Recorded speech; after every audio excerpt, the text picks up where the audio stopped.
네, 안녕하세요. 네, 오늘 일요일이고요.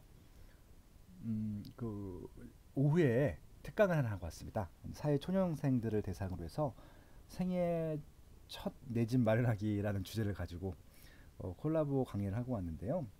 그 중에서 한 파트만 좀 의견을 좀 공유하고 싶어서 유튜브 방송을 마련해 봤습니다. 내 집 마련을 하기 위해서 반드시 해야 될 것 네 가지를 한번 뽑아봤는데요. 이 네 가지입니다. 1번은 청약 통장을 만들자. 2번은 대출에 대한 선입견을 없애자. 그다음에 세 번째는 다양한 부동산 매수 방법을 공부하자. 네 번째는 부동산 관련 뉴스를 꾸준히 보자인데요. 지금까지 내 집이 없으신 사회초년생, 그러니까 뭐 30대 초반, 20대 후반 정도가 되시겠죠. 그런 분들 중에서 청약 통장이 없으신 분들은 반드시 청약 통장부터 만드시기 바랍니다. 가까운 시중은행 어디 가서든지 다 만들 수 있으니까요. 일시불로 드셔도 좋고요. 그다음에 이제 그 적금식으로 보도 되는데 적금식으로 부실 거면 10만 원 이상씩 넣으시고요. 일시불로 드실 거면은 이제 각 지역마다 해당 그 금액이 있습니다. 1순위 조건을 부합하는 그러니까 85제곱미터 이하 금액들이 있을 텐데 그 금액에 부합하게 만드시면 되고요. 2년 정도 갖고 있으면은 1순위가 돼요. 일단은 1순위 조건이 되기 때문에 가점이 낮으신 것들은 신경 쓰지 마시고요. 일단 청약 통장부터 만드시기를 추천드립니다. 그리고요, 지금 최근에 이제 그 대출 관련 문제들이 많은데요. 대출 관련 문제들은 집이 있으신 분들이 좀 문제고요. 무주택자들 같은 경우는 거의 좀 문제가 없어요. 그래서 제가 빠숑의 세상 답사기 팟캐스트 특별판 10만 명 돌파 특별판에서 레오님을 모시고 대출에 대한 것들을 두 편을 녹음했거든요. 그거 꼭 들어보시고요. 대출은요, 여러분들이 감당하실 수 이자 정도라고 하면은 최대한 많이 받으시는 게 맞습니다. 뭐 가계부채가 증가한다, 뭐 유동성이 많다 그런 것들은 여러분들이 신경 쓸 문제가 아니라 통화 당국과 이런 좀 대출을 많이 활용하시는 분들, 그러니까 그런 기업체들이 문제인 것들이지 부동산 담보 대출은 전혀 문제가 안 되고요. 그 이자를 감당하실 수 있는 정도라고 하면은 대출은 최대한 많이 받으셔서 하루 빨리 집을 빨리 마련하시는 것들이 도움이 된다는 말씀을 드리고 싶은 것들이고요. 이율은 3% 전후예요. 3%라고 하면 1억이면은 이게 그 월 30만 원 조금 안 되는 것들이죠. 그죠? 예.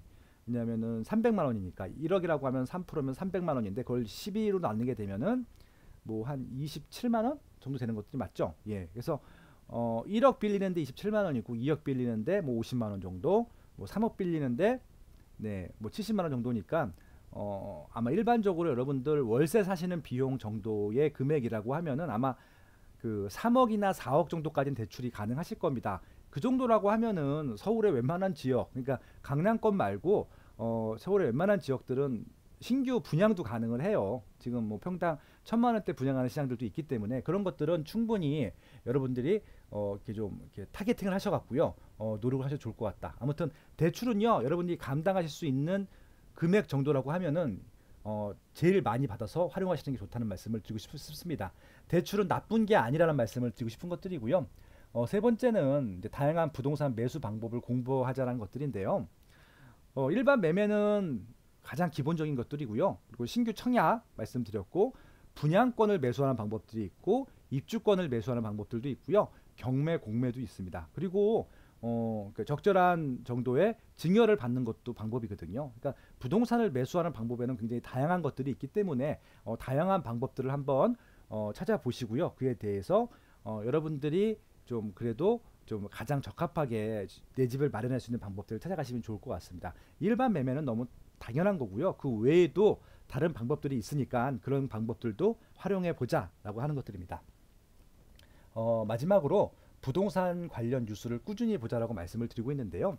지금 뭐 블로그라든지 카페를 보셔도 좋고요. 그냥 신문을 보셔도 좋고요. 아니면 네이버 블로그 같은데 뉴스 부동산 분야만 이렇게 좀 모아놓은 것들도 있습니다. 그래서 그런 부분들을 매일 보셔야 돼요. 매일. 하루도 빠짐없이. 그래야지 부동산 시장이 돌아가는 것도 알고 분양 그런 경기도 알 수 있고요. 어디에 분양할 것들도 다 알 수 있습니다. 그러니까 그런 뉴스들을 볼 때 여러분들이 인사이트로 해석을 하시면 되는 부분들이고요. 그렇게 하기 위해서는 매일 뉴스를 보셔야 돼요. 왜냐면은 똑같은 사안을 두더라도 어제랑 그 다음 날이랑 논점이 다를 때가 있거든요. 그럼 왜 다른지도 한번 보셔야 될 것 같고요. 가장 중요한 거는 팩트 체크만 하셔도, 그러니까 실제 이제 있는 일들만, 그러니까 그 기자라든지 전문가들이 그런 논평을 풀어놓은 거 말고 팩트만 보시더라도 굉장히 큰 도움이 됩니다. 예, 그렇게 좀 봐주시면 좋을 것 같고요. 제가 지금 쓰는 채널이 블로그가 있고요. 그다음에 그 페이스북이 있습니다. 그리고 팟캐스트 그 방송이 있고 유튜브가 있잖아요. 이거 다 뉴스 갖고 하는 내용들이거든요. 그래서 좀 뉴스를 어떤 거 봐야 될지 모르겠다라고 하시면요. 제 팟캐스트 월요일마다 업데이트되는 것들 들어보시면 좋을 것 같고요. 그리고 이제 이 유튜브 매일 보셔도 좋을 것 같고요. 팟캐스트 말고 이제 페이스북이 있습니다. 페이스북 같은 경우는 제가 하루에도 한 뭐 몇 개씩 올립니다. 그러니까 이슈가 있는 것들 제가 제 논평을 살짝 붙여서 올리기도 하니까 참고해 보셔도 좋을 것 같고요. 페이스북이 좋은 게 뭐냐면요. 다른 분들이 어떻게 생각하고 있는지를 거의 실시간으로 알 수가 있어요. 해당 이슈에 대해서. 그리고 이제 뉴스에 뜨지 않은 것들도요. 페이스북에 보면은 바로바로 실시간으로 뜨게 됩니다. 그래서 저는 페이스북을 굉장히 많이 활용하고 있는데 예, 그런 측면으로도 페이스북을 활용해도 좋다라는 말씀을 드리고 싶습니다. 아무튼 내 집을 아직 마련하지 않으신 분들 같은 경우는요. 일단 청약 통장을 만드시고요. 대출에 대한 공부를 좀 하셔야 될 것 같고요. 이번에 파시용의 세상 답사기 이번 주도 업로드된 거 꼭 들어보시면 좋을 것 같고요. 그다음에 다양한 매수 방법에 대한 공부를 하시면 좋을 것 같고요. 제 블로그에도 많이 설명을 해놨습니다. 그리고 대한민국 부동산 투자라고 하는 책 읽어보시면 좋을 것 같고요. 제일 중요한 것은 부동산 관련 뉴스를 쉬지 않고 하루도 쉬지 않고 매일매일 보는 게 좋습니다. 한 3개월 정도만 꾸준히 본다 하셔도 분명히 실력이 많이 늘어 계실 겁니다. 그리고 최소한 뉴스를 보는 인사이트는 생기실 거라고 제가 자신 있게 말씀드릴 수 있습니다. 이 네 가지 반드시 기억하시고요. 남은 주말 잘 보내시기 바랍니다. 고맙습니다.